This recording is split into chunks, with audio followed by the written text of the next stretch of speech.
नमस्कार दोस्तों, एक नई लर्निंग के साथ हाजिर हूँ। और आज की लर्निंग हम कुछ नई स्टॉक की चर्चा नहीं करेंगे, बिल्कुल ही नहीं करेंगे। पता है, केवल बकवास करेंगे।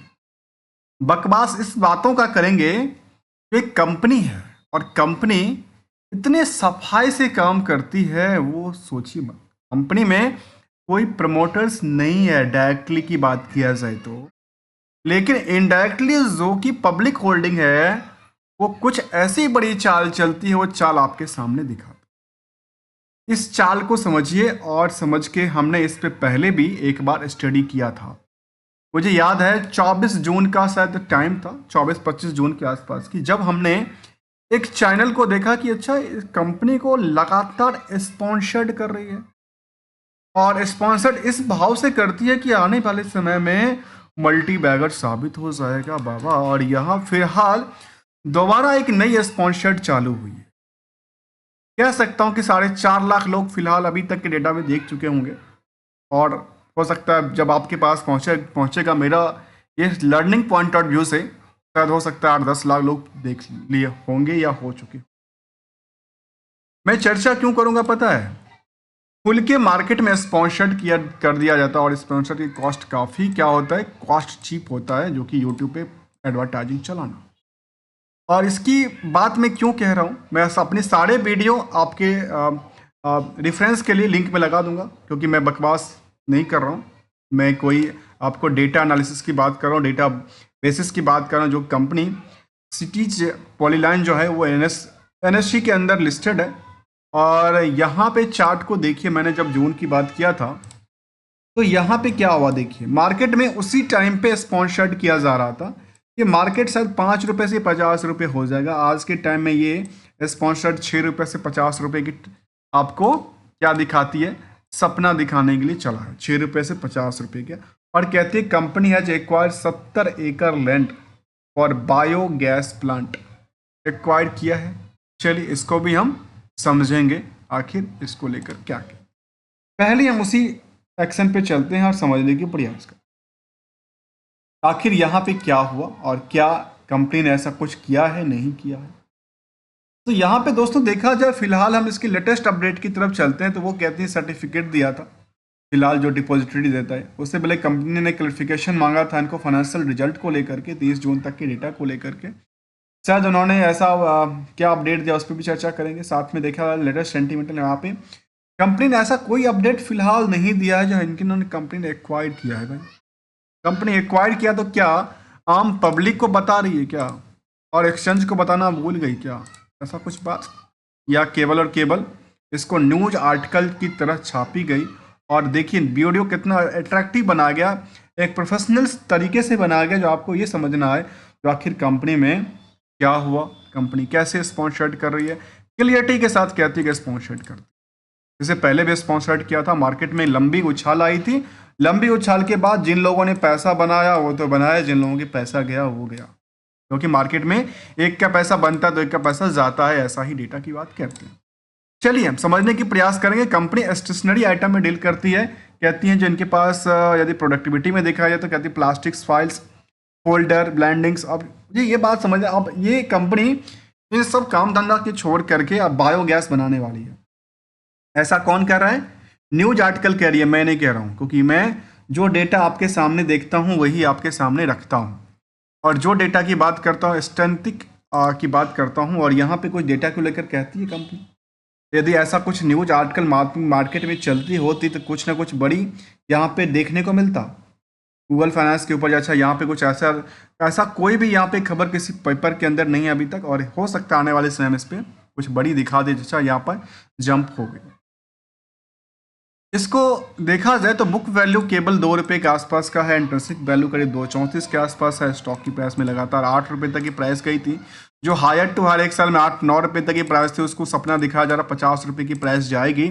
और 2008 में बनने वाली कंपनी आज जो पहले पेपर प्रोडक्ट और लिमिटेड कंपनी कामकाज करती थी स्टेशनरी आइटम के अंदर, वो कहती है आज हम बायोगैस बनाने वाले हैं।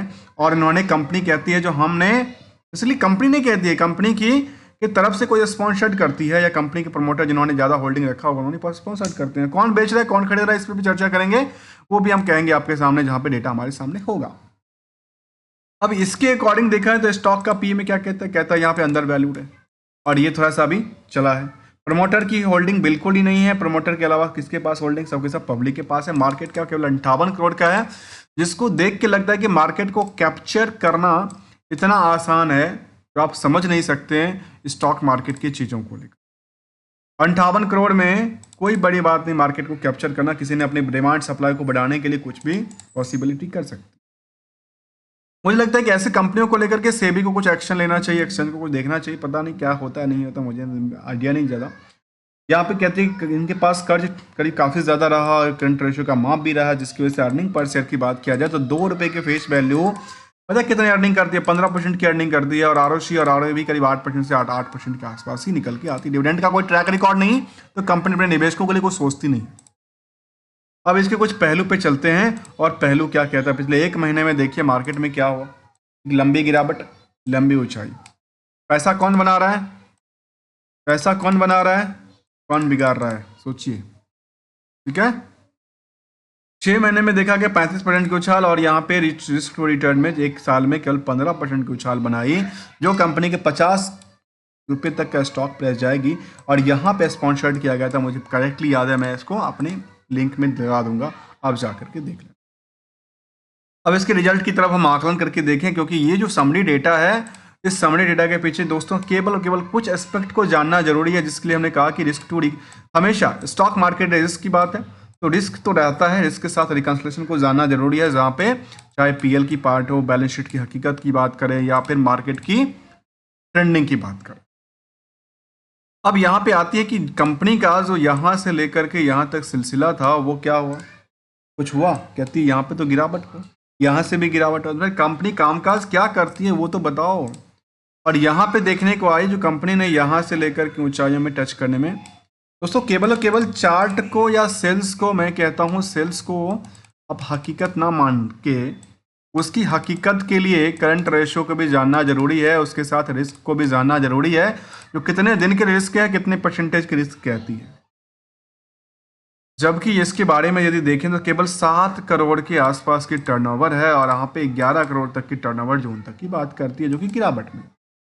प्रॉफिटेबिलिटी बेसिस में कहती है कि इनके पास करीब 50 लाख का प्रॉफिट बनाती है 11 करोड़ के टर्नओवर में, जहाँ पे ऑपरेटिंग प्रॉफिट 7% से ज़्यादा बनाती है, और अदर सोर्स इनकम और इंटरेस्ट की बहुत एडजस्टमेंट करने वाली है। ईयरली डेटा के बेस की बात किया जाए तो कहती है कंपनी 40 करोड़ की टर्नओवर वाली 56 करोड़ के आसपास पहुंची है, जो कि पिछले 12 महीने से अभी 12 महीने में गिरावट है, लेकिन प्रॉफिट का पार्ट काफ़ी ज़्यादा रहा, जबकि ऑपरेटिंग प्रॉफिट मार्जिन कहती है जो गिरावट में है। ऑपरेटिंग प्रॉफिट मार्जिन गिरावट में है, लेकिन other source of income 6 crore आ रही है। अब ये इनका सोर्स 2 साल से कहाँ से आ रही है, किस बिजनेस से आ रही है, मुझे आइडिया नहीं, लेकिन इंटरेस्ट की पार्ट भी करीब 2 करोड़ से नियरली अबाउट कहती नजर आती। अब उन पहलू पे देखिए जहां पे हम कुछ समझने वाले हैं। इनका कहता है रिस्क 66 दिन के लिए, ठीक है, 66 दिन की रिस्क को लेकर देखा जाए तो कहती है ट्रेड रिसीवेबल कितना का है, करीब करीब 10 करोड़ के आसपास, ठीक है। अब 10 करोड़ के बेसिस पे हम समझिए क्या कहती है, 60 करोड़ के आसपास की वैल्यूएशंस में 10 करोड़ मार्केट में लगा है, मार्केट से पैसा कितना आ रहा है 1.61 का, ये इनके लिए रिस्क बना किसका, 60 दिन के लिए। परसेंटेज ऑफ करीब करीब कितना परसेंट हो गया, 750% के आसपास, नियरली अबाउट की बात किया जाए तो। अब यहाँ पे वेल फंड्स किया गया, अच्छी बात है, लेकिन सेंटिमेंटल के अंदर कंपनी ने ऐसा कोई अपडेट हमारे सामने लेटेस्ट अपडेट नहीं दिया है जो कंपनी एक्वायर कर रही है, या इनके पास इतने पैसे हैं जिससे कि ये इतने 70 एकड़ लैंड को एक्वायर करेगी। 70 एकड़ लैंड को एक्वायर करने के लिए कम से कम 70 करोड़ रुपया तो चाहिए भाई। मैं छोड़ दो 70 करोड़, 10 करोड़ तो चाहिए। 10 करोड़ इनके पास स्टेट में पड़ा हुआ है क्या? यदि 10 करोड़ इनके बैंक में पड़ा होगा तो कुछ बात निकल के आएगी। तो दोस्तों देखा जाए तो इनके बैंक में कितने पैसे पता है? इनके बैंक में पड़ा था केवल और केवल 64 लाख रुपए। 64 लाख से 70 एकड़ जमीन खरीदा जा सकता है। और आज की बात किया जाए कंपनी में तो लेटेस्ट कोई ऐसा डेटा नहीं दिया जो इसका बैलेंस शीट यदि देता आज के टाइम में कैश सितंबर तक है तो शायद और कुछ क्लैरिटी निकल के आते जहां इसके पास होता। रेटिंग की बात 2022 के बाद कभी रेटिंग नहीं करवाई कंपनी ने, 21 के बाद कोई रेटिंग नहीं करवाई, क्योंकि प्रमोटर तो कोई है नहीं, सबके सब कौन है और ट्रेडिंग कौन कर रहा है वो भी हम चर्चा करेंगे। केवल और केवल हम यहाँ पे ये देख लेते हैं कि अच्छा चार्ट तो लगातार इंक्रीज करती हुई नज़र आती है, लेकिन इसके अकॉर्डिंगली ये देखा गया, देखिए इनकी डिमेरिट की बात, स्ट्रॉन्ग टू स्ट्रॉन्ग की बात करती है, स्ट्रॉन्ग डिमेरिट की बात करती है, स्ट्रॉन्ग वीकनेस की बात करती है कि आपने बताया जो हमने एसेट्स तो केवल 52% बढ़ाते हैं, लेकिन आपकी लायबिलिटी जो सिर का बर्डन बोझ है ना, वो बड़ी सी बोझ होके 102 से ज़्यादा हो गया, मतलब इसके 106% इंक्रीज करते हैं comparison to the previous year. अब एक चीज़ को और समझने वाली बात है, खास करके उन पहलू पे हम ध्यान देते हैं जहाँ पे लोगों को ने स्पॉन्सर कर देते हैं, लोग आके खरीद लेते हैं, लोग कई बार मेरे साथ काफ़ी सारे कमेंट्स आते हैं, सर जी उसको बताओ क्या किया जाए। इसके लिए दोस्तों गोल्डन रूल को समझना है, मार्केट में बी अवेयर बी केयरफुल भी जानना जरूरी है। और यहाँ कहती है इसको लेकर के जो कंपनी में पूरे के पूरे पब्लिक होल्डिंग है, कौन है, पूरे के पूरे पब्लिक होल्डिंग है।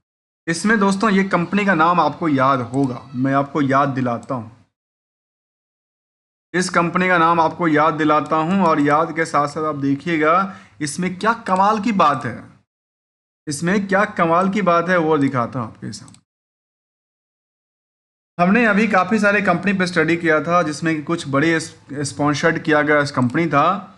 अब देखिए किस पॉलीलाइन दीप डायमंड पे आप लोगों ने देखा होगा, कई सारे लोगों ने खरीदा बेचा और रखा होगा। इसको भी यही कंपनी थी जिसको स्पॉन्सर्ड कर रही थी, जिसका नाम था दीप डायमंड में देखिए कितनी बड़ी बड़ी ट्रेड लेके बैठे। इसके अलावा की बात करें इसमें और भी ढेर सारी कंपनी था, रिसेंटली इस साल में 2 कंपनी बैंक का चल रही है बुल, इसमें एक दीप डायमंड और ये कंपनी थी। इसके अलावा की दोस्तों बात करूं यहाँ पे तो कुछ बल्क डील आपके सामने दिख जाएगा। बल्क डील क्या दिखेगा, भविष्य ई कॉमर्स बाई करती है सेल करती, बाई करती है सेल करती, क्यों करती है, क्योंकि इनको सेंटिमेंटल बनाना है। क्या बनाना है, सेंटिमेंटल बनाना है, जब मार्केट में ट्रेडिंग भी हो रही है, क्योंकि इनको ज़्यादा मात्रा में बेचना भी है और ख़रीदना भी है, इसीलिए एक जगह सेंटिमेंट बनाएंगे, एक जगह मार्केट को पुल करेंगे। और इस तरह के कई सारे लोग यहाँ पे बने हुए थे जिन्होंने अपनी पोजीशन को, और देखिए आम निवेशक की क्या हुआ, आम निवेशक की बात में अभी तक की डेटा बस ये कहती है, और जब सितंबर का डेटा आएगा, मैं कहूँ आपको जब सितंबर की डेटा आएगा तो आप देखना इस कंपनी में करीब करीब 1 लाख आदमी, 1 लाख लोग इन्वेस्टेड होंगे, डबल्स के आसपास, डबल से ज़्यादा के आसपास आंकड़ा हो सकता है, क्योंकि यहाँ पे क्लियरिटी के साथ हमने देखा था कि इसको स्पॉन्सर्ड कर दिया गया था और मार्केट में ऊंचाइयों पर गया, फिर यहाँ पे डिक्लाइन करती हुई नजर आई। इस तरह के स्टॉक से बिल्कुल क्या करना चाहिए, बचना चाहिए, जो क्लियरिटी मार्केट में अपनी क्या बनाती है, अपनी सेंटिमेंट बनाने के प्रयास में लगा रहता है। अब एक चीज़ और समझने वाली बात है, इसको कहते हैं हम गोल्डन रूल, और गोल्डन रूल में देखिए पूरे के पूरे हिस्टोरिकल डेटा बेसिस में तो हमने 1 साल में किया क्या, पिछले 5 साल में क्या किया, कुछ तो किया नहीं। तो इसमें ओवरऑल रूल क्या कहता है मार्केट को लेकर, दोस्तों यदि ट्रेंडिंग व्यू से हैं तो ट्रेंडिंग का फ़ायदा ले लीजिए, रिस्क है तो रिस्क के साथ रिटर्न भी बनती है, लेकिन गोल्डन रूल ये कहता है जो रिस्क हमेशा मिनिमाइज करते रहना चाहिए और प्रॉफिट को हमेशा बुक करते रहना चाहिए, जिसके वजह से प्रॉफिट आपके घर भी आ सकता है, और घर आने के बाद ही यूटिलाइजेशंस पॉसिबल है, अदरवाइज प्रेज में कुछ अच्छी खाने भी खराब हो जाते हैं रखे रखे। इसलिए पोर्टफोलियो के चीज़ों को भी हमें टाइम टू टाइम पे रिवर्स करना, चेंज करना चाहिए है। इसलिए दोस्तों हमने किसी कंपनी को लेकर के आपको ट्रेडिंग की बात, ना कोई एडवाइजरी की बात शामिल किया, only as learning point of view से be careful, be awareness in the same situation in the, और इस कंपनी वेबसाइट इसको देखा जाए, उनकी यूट्यूब चैनल पे चलते हैं। देखिए चैनल पे क्या है, इस चैनल के ऊपर मैंने कई सारे बना रखे, आप मेरे जब जाएंगे तो देख लेंगे। यहाँ पे देखिए ये अपनी वीडियोस के बाद स्पॉन्सर्ड करती है, बाद में डिलीट कर देती है, क्या करती है, बाद में डिलीट कर देती है, देखना फिर 2-4 दिन के बाद डिलीट कर देती है। उनका काम ही यही था, काम ही यही है कि मार्केट को स्पॉन्सर्ड करना और मार्केट में इस तरह सेंटिमेंटल बना करके लोगों से एक जगह से, एक पॉकेट से दूसरी पैसे में पैसा निकाल लेना। मिलते हैं कुछ नए स्टडी के साथ, तब तक के लिए B careful, be aware the market. Thank you so much for joining.